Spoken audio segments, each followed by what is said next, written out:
But at this particular moment in time, I'm not going to say anything. Right now, I want to get to Kyrie Irving. Kyrie Irving is an NBA superstar for the Dallas Mavericks, now formerly of the Brooklyn Nets, formerly of the Boston Celtics, formerly of the Cleveland Cavaliers, in which he won a title with LeBron James in 2016 after they overcame a 3-1 deficit and knocked off Steph Curry, Klay Thompson, Draymond Green, and the Golden State Warriors to help LeBron James deliver the first title to the city of Cleveland in over a half century.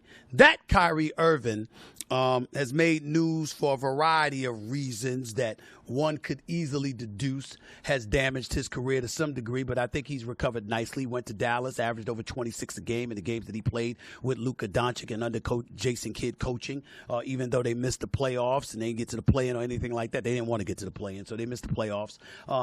It's one of those situations where he ended up re-signing and ultimately got a 3-year deal. Props to him because Kyrie Irving is box office. Kyrie Irving is worth over $35 million a year. My issue with him is just be on the court and play. Just be on the court and play. Don't miss so many damn games. As long as he's playing, I'm good with Kyrie Irving, period, okay? All of that stuff is days of the past. He made news again yesterday because he had something to say about the one and only Russell Westbrook. Russell Westbrook, former star with the Oklahoma City Thunder, played with Kevin Durant, went to the finals in 2011, obviously lost to LeBron James, so 2011, 2012, I'm sorry, lost to LeBron James, D-Wade, Chris Bosh, and those boys in Miami in 5 games.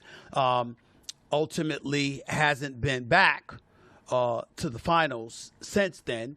Departed from Oklahoma City, went to Houston, played with James Harden. That didn't work out. Got moved to the Washington Wizards, played with Bradley Beal. That didn't work out. He didn't have any intentions of staying there, and then he departed from there. He ended up landing with the Los Angeles Lakers.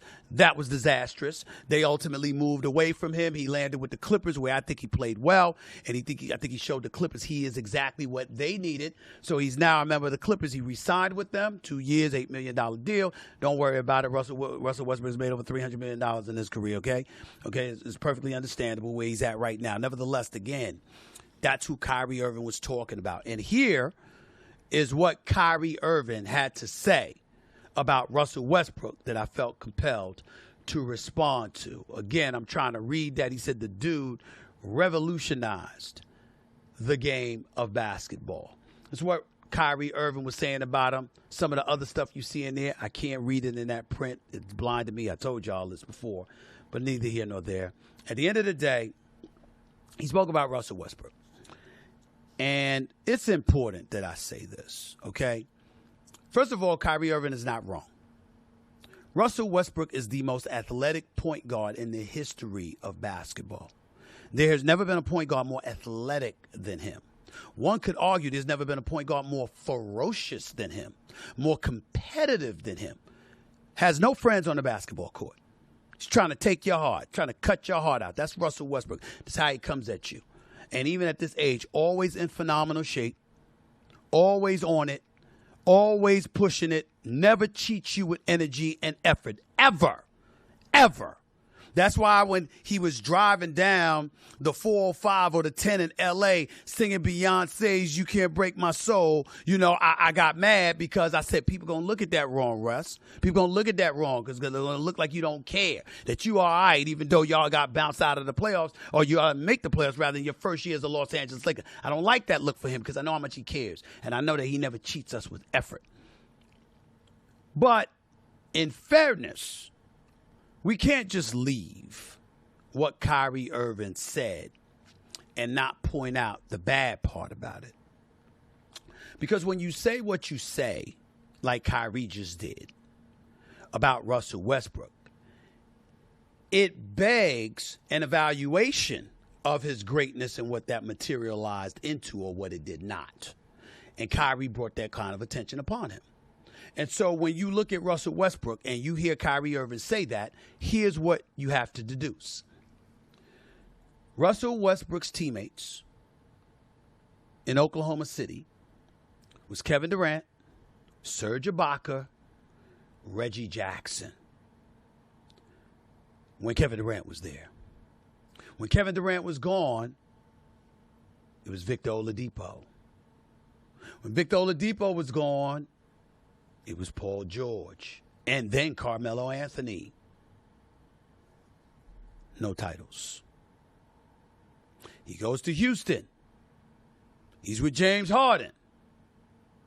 They get in the bubble. They get bounced out by the Lakers. He ends up departing from there because him and James Harden still cool with each other, just didn't want to play with each other. No titles. He goes to D.C. to play with Bradley Beal. I won't bring up no titles because I don't feel like making y'all laugh because that gives the impression I was thinking about a title with the Wizards and we know better. Even though they moved in a different direction with new management, the owners cleaned house, and we'll see what that materializes into in the years to come. And then he went from there to the Los Angeles Lakers. And it got so bad that when Russell Westbrook touched the ball on the perimeter, people were screaming, "Don't shoot." Inside the then Staples, which ultimately became the Crypto.com arena, the home crowd was screaming, "Don't shoot." And Russell Westbrook had to go on the post-game news conferences and talk about the hardships that level of scrutiny and vitriol caused his family, particularly his children and his wonderful wife. And then obviously he got let go by the Lakers, who looked better without him. And then he ultimately got picked up by the Clippers. And I'm here to tell you, I thought he played damn good for the Clippers. I thought he was exactly what they needed. With Kawhi Leonard and Paul George being perpetually injured, I got to tell you that Russell Westbrook there, that would have been nice. I mean, if Kawhi Leonard and Paul George were healthy, I don't know if they get bounced out in the first round by the Phoenix Suns. As much as I love me some Devin Booker and Kevin Durant, I don't know. I really, really don't know. I really don't know. So, again, Russell Westbrook had Kevin Durant, Serge Ibaka, Reggie Jackson, Victor Oladipo, Paul George, Carmelo Anthony, James Harden again, because James Harden was on that first Oklahoma City team that lost to the finals. Bradley Beal, LeBron James, and Anthony Davis, and not one title to show for it. Ladies and gentlemen, that's not good. To be as electrifying as Russell Westbrook can be, to have superstars and future Hall of Famers as your teammates, and to play this long and I have one single NBA championship to show for it, that is not good. That is not good. As great as he's been.